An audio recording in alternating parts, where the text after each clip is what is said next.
Hello everyone. So today I am going to talk about the Informatica architecture.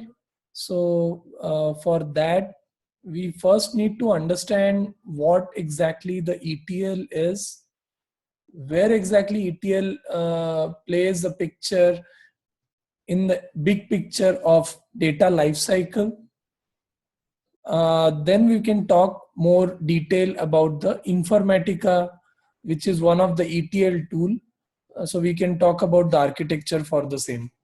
So as you all know, ETL is one of the major player in the entire life cycle of data. So when I talk about data life cycle, I would always refer something like this. So if this big block is nothing but the entire world where we are in.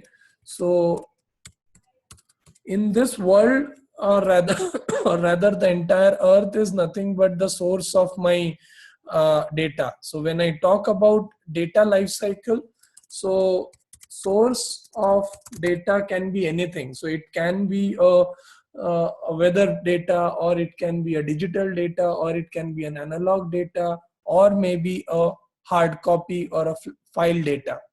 So from this we get some information. So that information, when I get from this world, I have to make some logic, or rather I have to make some analysis on that data, and that we call it as data discovery phase.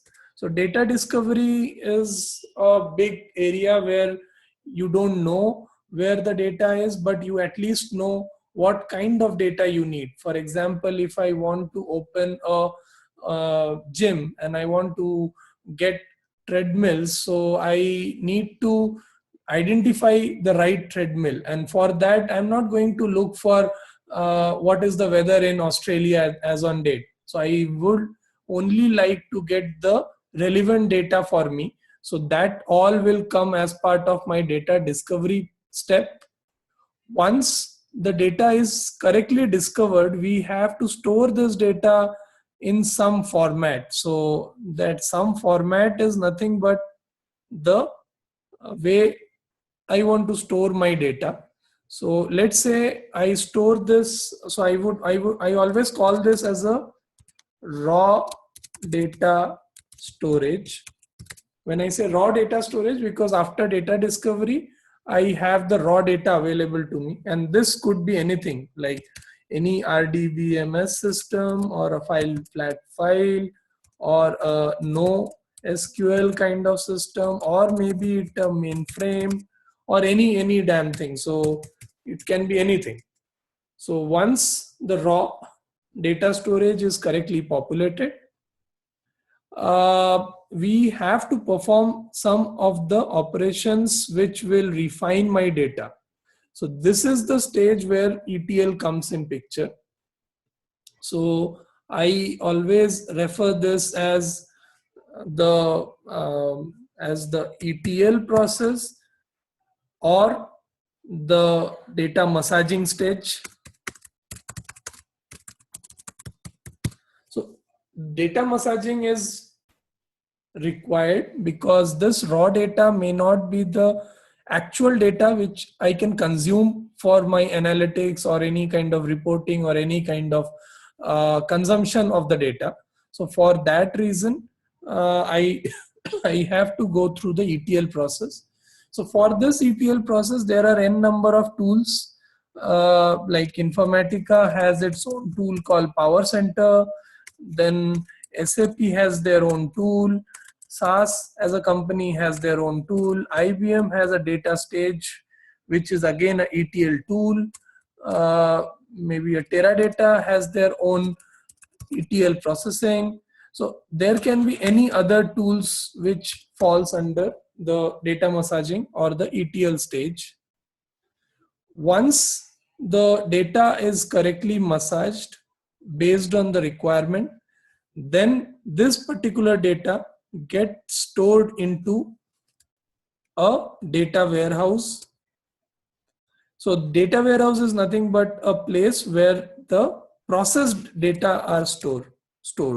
So I would say processed data, or let me write it as processed data storage, because this is the stage where the data is now processed and it will be stored in some format. So it is nothing but the data warehouse. Again, today data warehouse, when we talk, it is always be an RDBMS system, but now based on today's data size, we are going away from RDBMS system from data warehouse, and we are bringing NoSQL databases for this place as well. But still, majority of the reporting tools are based on data warehouse. Once I get the processed data, I will come to the next stage. So this next stage can be any of the things. So it has something like, or rather, let me get rid of this. So it will be consumed either on the reporting side. So I can have something called reporting platform, or I can pass this data for maybe, let me draw that first. So it can be used for some analytics purpose. So analytics, or it can be used for any of the forecasting part as well. So if I want to forecast where my business is going, so that I can drive based on the data available to me. So these all are nothing but the usage or consumption of the processed data. So this entire processing of the source of data, which is nothing but the entire world, to a processed data which is again consumed in reporting tools or analytics or forecasting, this entire piece we call it as the data lifecycle. And as part of our training here, we are going to give you the knowledge of this particular, how you can store the raw data. We are also going to talk about ETL. So Informatica is the tool which we are going to learn. We are also talking about data warehouse. And as part of this reporting, we are going to talk about tools like Tableau or ClickView or SAP BI, or there can be any other tools as well like Cognos, and there are whatnot, many other tools are also there. So we are talking about these three because our survey says that these are the tools which are widely used. So this is how the entire data lifecycle works. I hope this makes sense to you.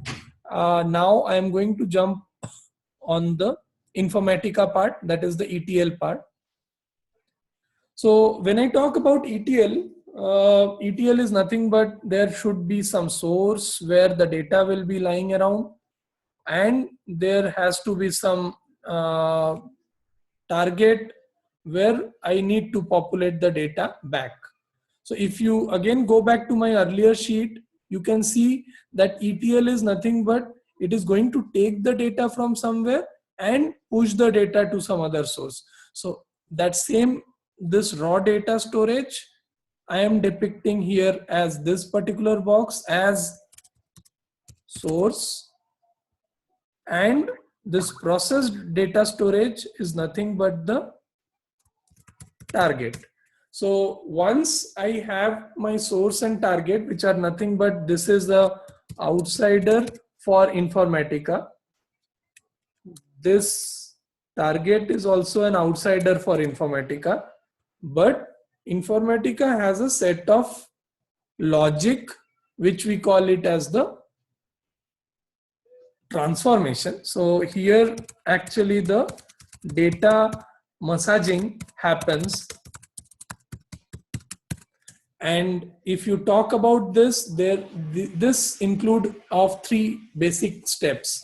So the steps are nothing but you have to fetch the data from source. So this piece is called as extraction. This piece is called as transformation. So let me, so this is nothing but the transformation. And once the data transformation is done, you have to push the data to the target.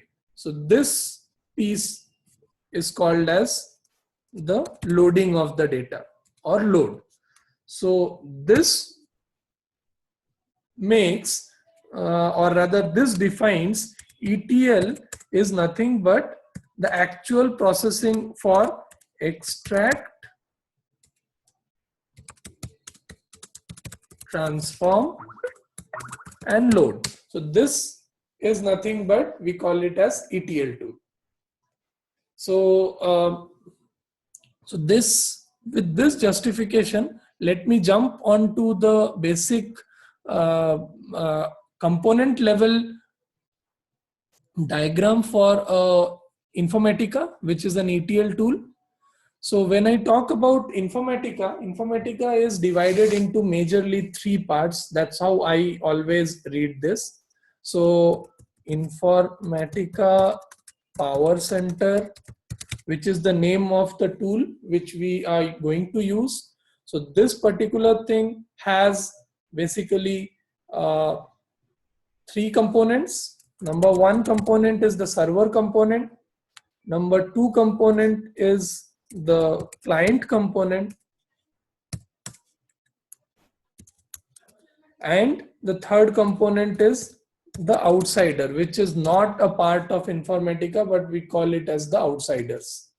So in this, these are the three major components of Informatica. So let me quickly define these three things.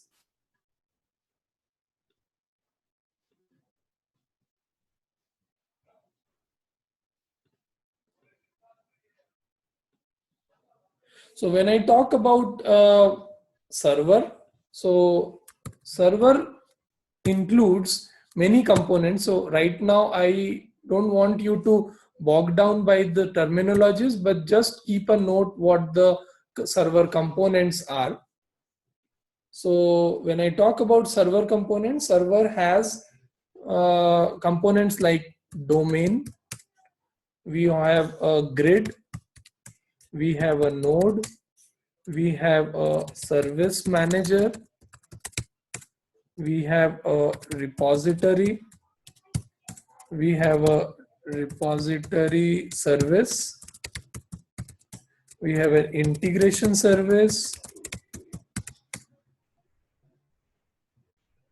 So basically these all are our server side components. We will talk majorly what these are. So just keep a note that these are the components which will be there on your server side. On client, there are clients like designer, workflow manager, workflow monitor, repository manager,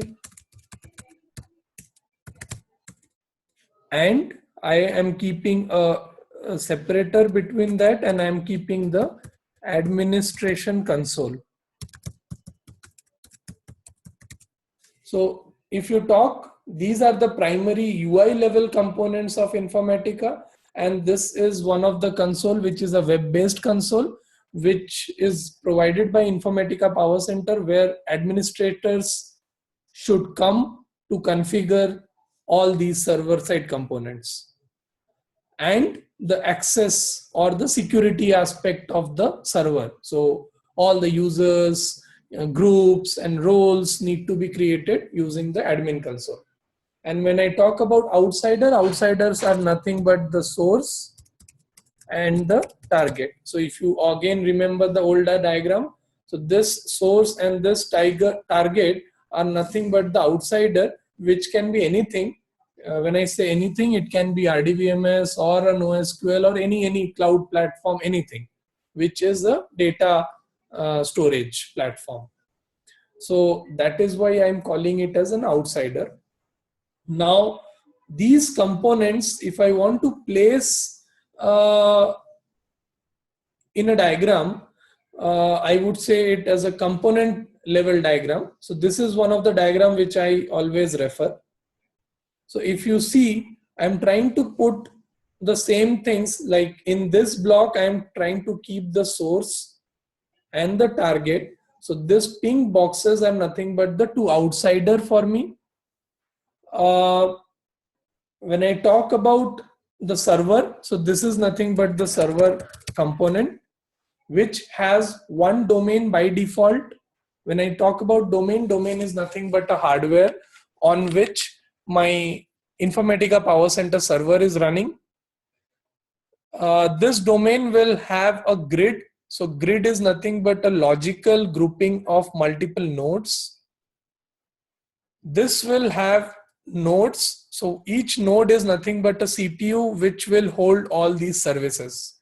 So whatever service I want to configure, that I need to configure within a node of a domain. And service manager is the guy who manages all the services running within a node. So this defines the server component.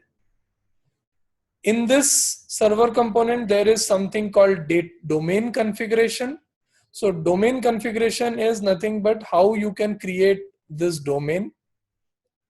There is something called PowerCenter repository. So this has to be a RDBMS system, and Informatica supports 4 RDBMS system as the repository of it.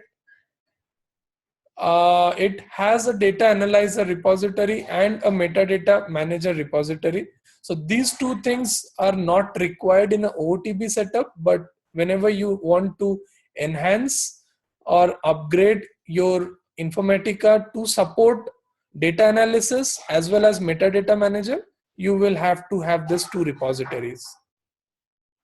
And the client component, as I spoke earlier, PowerCenter clients are these 4 clients: designer, workflow manager, workflow monitor, and repository manager. And the administrator component, which is for the administration part of Informatica. Now, how all these components are connected together or connected to each other. So for that, I have a connection architecture. So this connection architecture talks again the same thing. If you can see in my diagram, so you can see that there is a domain. So this is the server box which I have drawn in blue. So this has this integration service, repository service, and a repository. There is a client which is having this designer, workflow manager, workflow monitor, and the repository manager. When we connect our system, so for the very first time, this client, when you log in, you have to first get the data from the outsider source to the client. For that reason, you have to have a connection from your client to the source. So this is nothing but the ODBC connection or the native driver or native ODBC connection which I make. Once I get the data available, I hand over this data from my client to my server. So the server which I need to connect is the integration service. So I always connect to integration service using the TCP/IP protocol. I instruct my server that the data is lying in this particular source and I have to fetch the entire data. So for that, I again have to connect from my integration service to the source. Again, that too using the native drivers or the ODBC drivers. Once I get the data, integration service hand over the data to the repository service using TCP/IP protocol, and repository service internally talks to the repository and dumps the data or fetches the data from the repository.